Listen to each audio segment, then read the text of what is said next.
Locksmith looked at me like I'd lost my mind.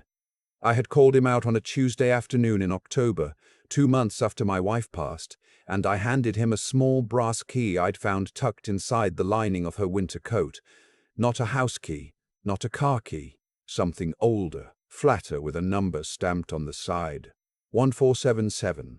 He turned it over in his palm twice and said, "Sir, this is a safe deposit key, probably from a bank branch. But I can tell you right now, whoever holds the account on this, it wasn't opened recently." I asked him how he could tell. He handed it back to me. The teeth pattern. They stopped cutting keys like this about 15 years ago. Wherever this goes, it's been sitting there a long time. I stood on my porch after he left and just looked at that key. My wife had been a quiet woman. Not secretive, quiet. There's a difference. She taught 3rd grade for 22 years. She made her own jam every August. She kept a garden that the neighbors used to photograph for their Christmas cards. She was not the kind of woman who had secrets, or at least that's what I told myself for 64 years of knowing her. Her name was Carol. We were married 41 years. She died of a stroke on a Thursday morning in August, sitting at the kitchen table with her coffee. The doctor said she probably didn't feel a thing. I'm not sure if that was meant to comfort me. It didn't. I found the key 2 months later when I was going through her coats to donate. The key was sewn into the lining, not fallen in, not forgotten. Sewn. With small, deliberate stitches that didn't match the rest of the coat's lining at all. Someone had opened that seam and put the key there on purpose. My wife had hidden something from me. And I had no idea what, or why, or for how long. I want to be clear about something before I go any further. I am 67 years old. I spent 30 years as a high school history teacher in Clarksville, Tennessee, and before that I served 8 years in the Army. I am not a man who frightens easily. I have buried my parents, my younger brother, and now my wife. I know what grief feels like. I know what fear feels like. What I felt holding that key was something else entirely. Something I didn't have a name for yet. I started with the obvious. I drove to our bank, First Community on Riverside Drive, and asked if they had a safe deposit box registered under Carol's name. The woman at the desk was kind. She checked. Nothing. I tried the branch on Madison Street. Nothing. I drove to the older bank downtown, Heritage Federal. The one that's been there since the 1960s and still has the original marble floors. The young man at the counter looked at the key, looked at his computer, and then called his manager over. The manager was a woman in her 50s, gray suit, reading glasses on a chain. She looked at the key for a long moment and said, "Mr." And I gave her my name. She looked at her screen again. "Sir, this box was opened in 1987 under a joint account. The co-holder passed several years ago. The box has been maintained under a single name since then." She told me the name. It was my wife's maiden name. Her name from before we were married. Why would Carol open a safe deposit box under her maiden name in 1987? We had been married for 7 years by then. Our son was 3. Our daughter hadn't been born yet. We were young and broke and renting a house on Greenwood Avenue with a leaky roof. What could she possibly have needed to hide? The manager walked me back. She was professional and careful. She had me sign the access log. She left me alone in the small room with a metal box on the table in front of me. I sat there for almost a full minute before I opened it. There was a photograph on top. Black and white, slightly faded, the kind taken with a 35mm camera before everything went digital. 2 men standing in front of a building I didn't recognize. One of them was younger, early 30s maybe. Thick, dark hair, looking at the camera with a smile that didn't reach his eyes. The other was older, maybe 60. Heavy-set, wearing a suit that looked expensive even in black and white. On the back of the photograph, in handwriting I didn't recognize, October 1986. Don't forget what you saw. Beneath the photograph were documents. Legal documents, mostly copies, some originals. And beneath those, a small spiral notebook with a red cover. I took everything home. I sat at the kitchen table, the same table where Carol had her last cup of coffee, and I started to read. It took me most of the evening to understand what I was looking at. In 1986, Carol was 26 years old and working as a secretary at a real estate development company called Pinnacle Properties. This was before we got serious, before she moved to Clarksville. She worked there for less than a year. She never talked about it, and I never thought to ask. People have jobs before they meet you. You don't always ask about everyone. What the documents told me was this. Pinnacle Properties was run by two brothers. The older one, the heavy-set man in the photograph, was named Gideon. The younger one was named Rex, and in the fall of 1986, Carol had accidentally walked into a meeting she wasn't supposed to attend. In a back office she didn't know was being used, and she had heard things that changed her life. The notebook explained the rest in her handwriting, careful, small, the same handwriting I'd seen on grocery lists and birthday cards for 40 years. She had heard them planning to acquire a parcel of land in Wilson County through what she called a fraudulent probate filing. An elderly man had recently died. He had a son who was unaware of the full value of the property. The brothers were working with a local attorney. She had written his name down, underlined twice, to manipulate the probate process so the land would be sold at a fraction of its value to a shell company that Gideon controlled before the son ever understood what was happening. Carol had written, "I don't know what to do. I'm 26, a nobody. They'll say I misheard. But I know what I heard." She had documented everything she could access without raising suspicion. She had copies of internal memos. She had the name of the attorney. She had dates and dollar amounts. And then she had quit, found a new job, moved to Clarksville, met me, built her whole life. But she had kept the box. She had renewed it every year for 37 years. She had kept paying the $12 annual fee and never told me a single word about it. At the bottom of the notebook, on the very last page, she had written something that made me put the book down and just sit in the silence of my kitchen for a very long time. She had written, "If you're reading this, Harold, I'm sorry I never told you. I was afraid of what they'd do, and then I was afraid of what you'd think of me for staying quiet."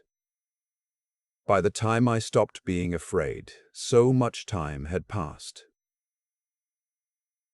But I never forgot that old man's son. I always wondered if he ever found out what was taken from him. My name is Harold. I didn't sleep that night. I made a pot of coffee and I sat with that notebook and I read it 4 more times. Each time I finished, I felt something shift inside me. Not anger exactly, though there was anger. Something more like a settling, like a decision being made below the level of conscious thought in some older and quieter part of me. Carol had carried this for 37 years. She had been 26 years old and she had been afraid. I understood that. I had spent enough years reading history to know what it costs an ordinary person to stand up against people with money and lawyers and power. It costs everything sometimes. She had made the choice she made, and she had lived with it, and she had kept the evidence just in case. And then she had died before she could do anything with it. But I was still here. The attorney whose name she had underlined twice. I looked him up that night. He was still practicing. He was 73 now, semi-retired, but his name was still on the letterhead of a firm in Nashville. That told me one thing. Whatever had happened in 1986, it had apparently never caught up with him. The two brothers were harder to find. Gideon had died in 2011, according to an obituary I found in the Tennessean archive. The obituary described him as a prominent real estate developer and philanthropist. Rex, I discovered after about an hour of searching, was still alive. 78 years old, he lived in a large house in Franklin, Tennessee. He sat on the boards of 2 charitable foundations. His name appeared regularly in the society pages of local publications. He had done very well for himself. I thought about the old man's son, the one Carol had written about, the one who might never have known what was taken from him. I decided I was going to find him. It took me 3 weeks. I'm a retired history teacher. Finding things out is what I do. I started with the Wilson County property records from 1986 and 1987, which I had to request in person from the county clerk's office because records that old aren't digitized. The clerk was a patient woman who found the microfiche for me without complaint. I sat at a reader for most of a Wednesday afternoon and I found it. A property transfer recorded in February 1987. 42 acres in the rural part of the county. Transferred from the estate of one Edmund Voss to a company called Greenfield Land Holdings LLC for $38,000. 42 acres in Wilson County in 1987. Even in a rural area, should have been worth considerably more than that. I did enough research to understand that the going rate for comparable land in that area at that time was closer to $2,500 an acre, which would have put the fair value somewhere around $105,000. The estate had sold it for roughly a third of that. Edmund Voss had one son. I found that in the probate records, which were part of the same microfiche pull. His son's name was Norman. Finding Norman Voss took another week. He was 61 now, 3 years younger than me. He had grown up in Wilson County, moved away in his 20s, and now lived in Cookeville, about an hour east of Nashville. He worked as a mechanic, had been at the same shop for nearly 20 years. He was not a man who had ever been wealthy. I drove to Cookeville on a Friday afternoon and I sat in the parking lot of that auto shop for 10 minutes before I went in. Norman came out from under a truck and looked at me the way you look at someone you've never seen before who has clearly come to find you specifically. I introduced myself. I told him I had been married to a woman named Carol, who had worked at Pinnacle Properties in Nashville in 1986. I watched his face to see if the name meant anything to him. It didn't. Why would it? She had been a secretary he'd never met, working for the people who had wronged him before he even fully understood what was happening. I told him I had some information about the sale of his father's property that I thought he deserved to hear. He took his gloves off very slowly. He was a compact man with calloused hands and a careful way of looking at people, like someone who had learned not to react too quickly to news. "That land was sold 37 years ago," he said. "I know," I said. "My father's estate handled it. I was 24. I didn't know anything about real estate or probate. I just signed what the attorney told me to sign." "I know that too," I said. "That's exactly what I need to talk to you about." We went to the diner across the street. I ordered coffee. He ordered nothing. I laid the photocopies on the table between us. Not the originals. I'd had the presence of mind to make copies before I came, and I walked him through everything.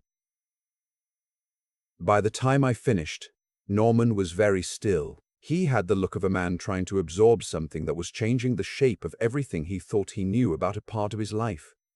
"The attorney," he said finally.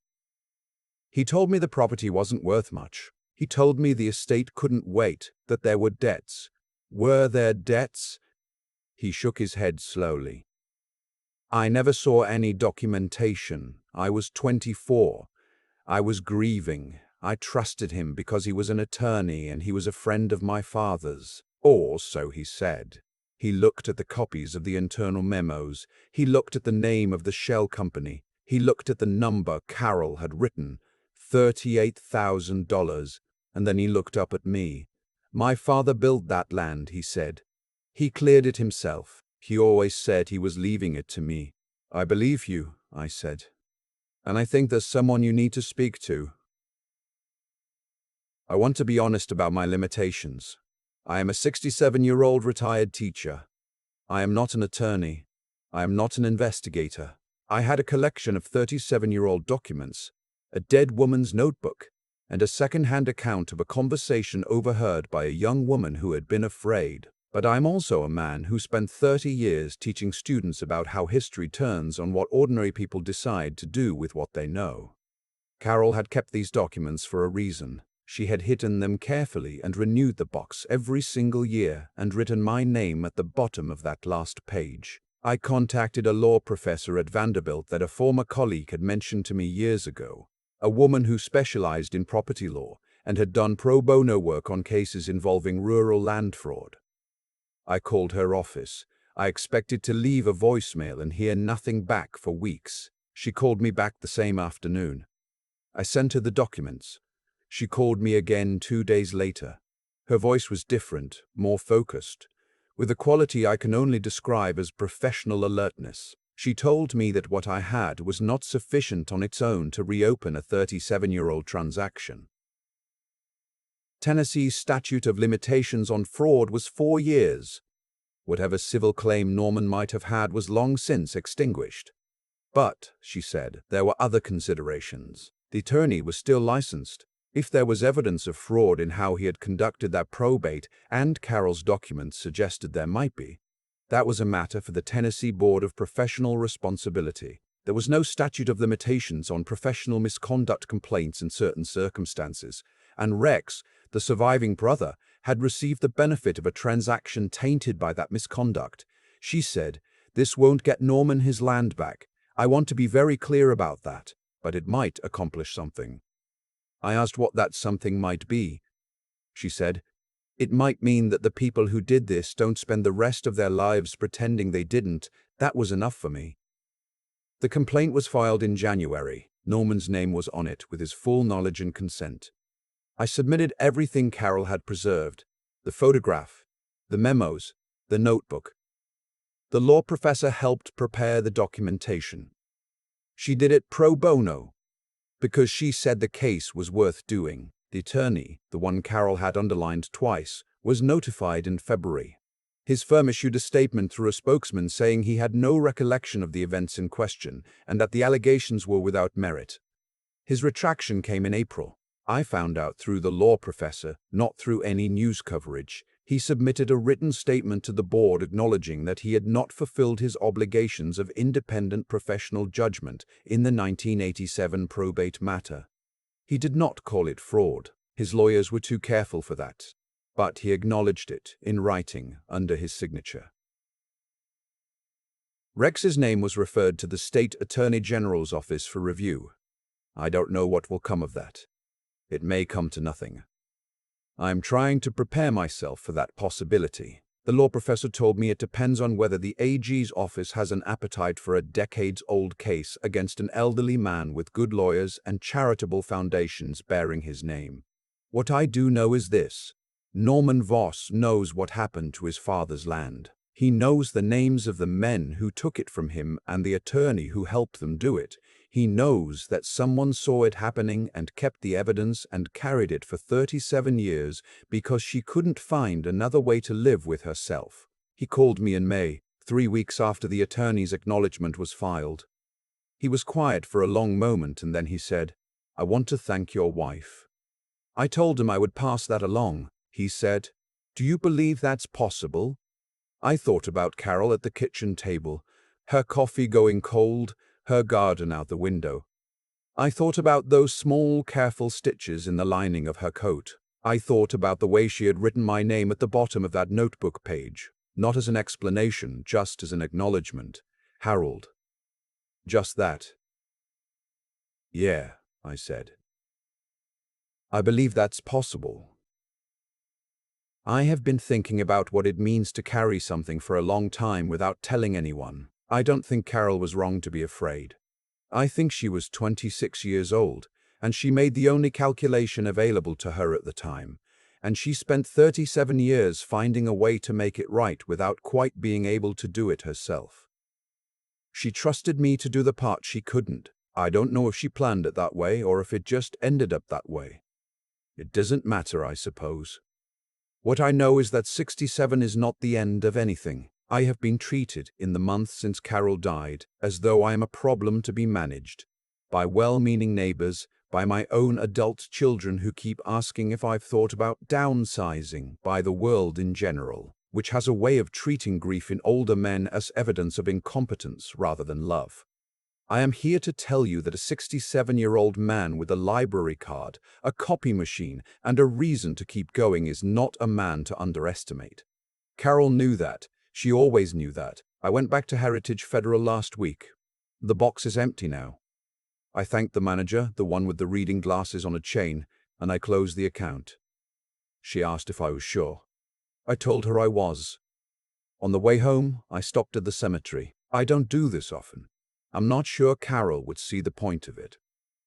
But I stopped, and I stood there in the November cold, and I told her what had happened. All of it. The locksmith, the diner in Cookville, the law professor's voice on the phone, Norman saying he wanted to thank her. I told her she had done the right thing, even if it took 37 years. And then I went home, and I made dinner, and I sat at the kitchen table, and for the first time in a long time, the silence felt like something I could live inside. If you've lost someone and you're wondering whether there's anything left to do, there is. There is always something left to do. The people we love don't stop needing us to show up for them just because they're gone. Sometimes the most important thing we do for them happens after. Long after. And if you're the age I am, and someone has treated you like you're finished, remember, you have had more time than they have to learn how to be patient, how to be thorough, and how to know the difference between a door that's locked and a door that's simply been waiting for the right key. Take care of yourselves, and take care of each other. I've been sitting with this for a while now, trying to figure out what it actually means, not the legal part.